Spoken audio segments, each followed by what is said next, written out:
Mavzuyimiz umumiy turdagi maktabgacha ta'lim tashkiloti logoped ish hujjatlari. Logopedning maktabgacha ta'limdagi roli va hujjatlashtirishning ahamiyati. Logoped maktabgacha ta'lim tashkilotida bolalarning nutq rivojlanishini nazorat qilish, nutq uzilishlarini vaqtida aniqlash va davolash bilan shug'ullanadi. U ota-onalar, tarbiyachi va boshqa mutaxassislarning hamkorligida ishlaydi. Hujjatlashtirishdagi ahamiyati: hujjatlashtirish har bir bolaning taraqqiyotini nazorat qilish, pedagogik taraqqiyotini nazorat qilish hamda jarayonlarni tahlil qilish, samarali logopedik yordam ko'rsatish imkonini beradi. Shuningdek, qonuniy javobgarlikni ham ta'minlaydi. Bunda uchta asosiy bosqichdan iborat. Birinchisi monitoring, bolalarning nutq rivojlanishini doimiy kuzatish. Ikkinchisi diagnoz qo'yish, nutq buzuqliklarini aniqlash va vaqtida aniqlashdan iborat. Uchinchisi reabilitatsiya, individual va guruhli mashg'ulotlar o'tkazish. Bolalarni ro'yxatga olish va dastlabki tashxislash hujjatlari. Bolalarni ro'yxatga olish va dastlabki tashxislash hujjatlari logopedik ishning eng muhim bosqichlaridan biri hisoblanadi. Bu jarayon har bir bola uchun individual yondashuvni ta'minlaydi. Bunda uchta bosqichdan iborat bo'ladi. Birinchi bosqich bu ro'yxatga olish daftari. Bolaning ism, familiyasi, tug'ilgan sanasi, oilaviy holati va logopedik muammolari to'g'ridan-to'g'ri ma'lumotlar kiritilgan bo'ladi. Ikkinchisi tashxislash xaritasi.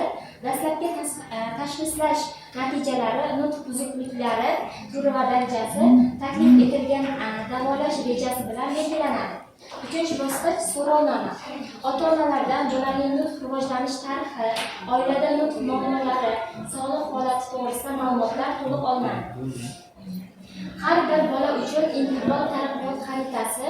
Har bir bola uchun individual taraqqiyot xaritasi logopedik davolanishning samaradorligini nazorat qilishning eng muhim vositasi hisoblanadi.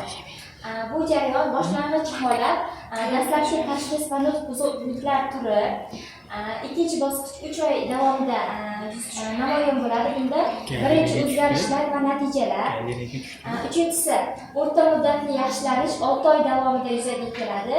Yakuniy natijalar va tahlillar 1 yil davomida namoyon bo'ladi. Xaritada ko'rsatiladigan ma'lumotlar: nutq rivojlanish darajasi va dinamikasi, mashg'ulotlarda qatnashish, olgan ko'nikmalar va qobiliyatlar, ota-onalar bilan muloqotlar, tavsiya etilgan o'zgarishlardan iborat bo'ladi. Logopedik mashg'ulotlar rejasi va jurnali. Uchta asosiy qismdan iborat. Birinchisi bu mashg'ulotlar rejasi.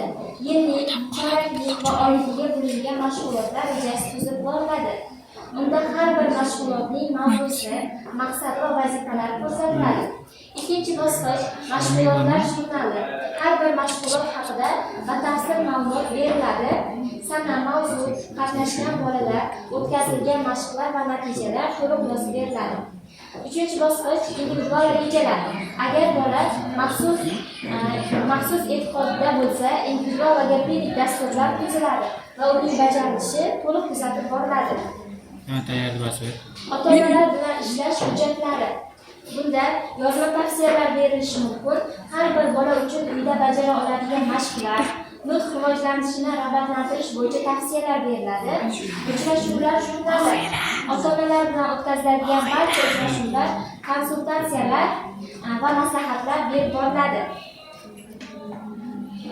Pedagogik psixologik xulosa va yo'llanmalar. Birinchi o'rinda diagnoz qo'yiladi, nutq buzuqlik turi va darajasi aniqlanadi. Xulosa: bolaning nutq rivojlanishi tahlil qilinadi. Tavsiya: keyingi qadamlar belgilab olinadi.